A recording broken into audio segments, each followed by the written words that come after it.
Sinasabi ng ilang mga historiador na sa kasaysayan ng Pilipinas, isa lang ang may tuturing pinakamagandang halimbawa ng quintessential Filipino politician.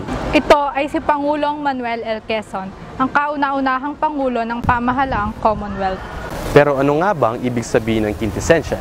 When we say quintessential, in my own perspective, it means something perfect. Or class A, there is a quality. Sa panahon kaya ngayon, ano kaya ang definisyon natin sa isang ideal at modernong politiko?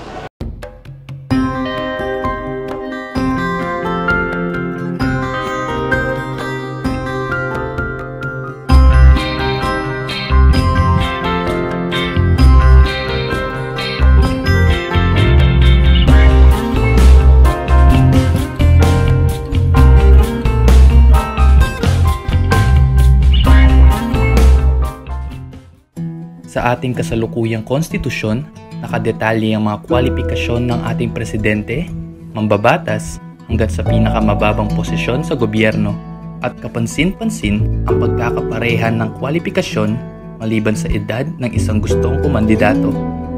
Halimbawa, maaari kang tumakbo bilang Pangulo ng Pilipinas basta marunong kang bumasa at sumulat kahit hindi ka nakapagtapos ng high school o ng kolehiyo.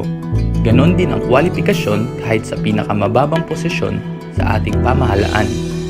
Bakit sa LGU, ang isang department head dapat may masteral degree o doctorate para siya ma-qualify sa posisyon? Samantalang ang mayor is able to read and write lang. So ang meaning, ang mga department mo, yung alter ego mo, because they represent you for each department, ang mga kausap mo are doctorate, masteral, wherein ikaw, eksaktong nakakasulat at nakakabasa. Kung pagbabasihan ng kasaysayan, maaaring nagsimula ito sa Tejeros Convention. Sino ba ang makakalimot sa tensyon dulot ng pag-aaway ng mga magdiwang at ng mga magdalo?